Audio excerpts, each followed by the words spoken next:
Pemisah dari lahan yang sempat mati suri selama lebih dari 1 dekade, kini tumbuh harapan baru. Sinergi antara Bank Indonesia, pemerintah Kota Pekalongan, TNI, dan Kementerian Pertanian berhasil menghidupkan kembali lahan eksrop di Kelurahan Degayu, Kota Pekalongan. Sejalan dengan semangat asa cita agenda kedua tentang ketahanan pangan, Bank Indonesia Tegal bersama dengan pemerintah Kota Pekalongan dan Balai Besar Pengujian Standar Instrumen Bioteknologi dan Sumber Daya Genetik Pertanian ataupun BRMP Biogen, Kementerian Pertanian serta Kodim 0710 Pekalongan menginisiasi uji coba penanaman varietas padi tahan salin ataupun biosalin di Kota Pekalongan. Program yang merupakan bagian dari Strategi Gerakan Nasional Pengendalian Inflasi Pangan ataupun GNPIP melalui pendekatan Good Agrikultural Praktis ataupun GAP, berhasil merevitalisasi lahan eksrop di Kelidungan, Kelurahan Degayu, Kota Pekalongan kembali produktif.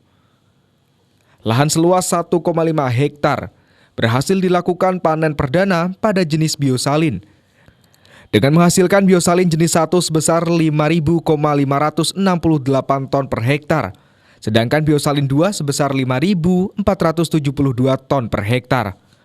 Hal ini menjadi bukti nyata bahwa padi biosalin bukan sekedar uji coba, tetapi solusi nyata untuk kebangkitan pertanian pesisir rob. Kalau yang sudah didampingi memang ini baru pilot project kita yang pertama memang, dan ada sedikit memang yang di Demak kalau nggak salah ya, di Demak. Jadi ini merupakan pilot project kita yang nanti ke depan mudah-mudahan menjadi pilot yang oke, jadi bisa kita aplikasikan juga di daerah lain yang mungkin menghadapi masalah yang sama terkait dengan salinitas. Karena kita kan daerah laut ya, dikelilingi laut. Konteks dukungannya apa dari PI sendiri? Nah, konteks dukungannya memang di sini kami ada program pengendalian inflasi ya, jadi memang itu bagian dari program kerja kita, Gerakan Nasional Pengendalian Inflasi Pangan gitu. Jadi termasuk komoditas beras ini yang memang bobotnya tinggi terhadap inflasi, jadi memang menjadi prioritas kami juga untuk mendukung terkait dengan peningkatan produksinya. Itu bantuannya bentuknya apa kira-kira selanjutnya? Biasanya kami juga melakukan capacity building, jadi meningkatkan kompetensi petaninya sendiri, kapasitas petaninya, supaya itu tadi untuk nanam biosalin ini kan tidak mudah ya, harus dibekali juga oleh ilmu atau mungkin juga pemahaman pengetahuan yang mendukung gitu ya, termasuk pengolahan lahannya gitu. Jadi itu menjadi salah satu program kita juga capacity building.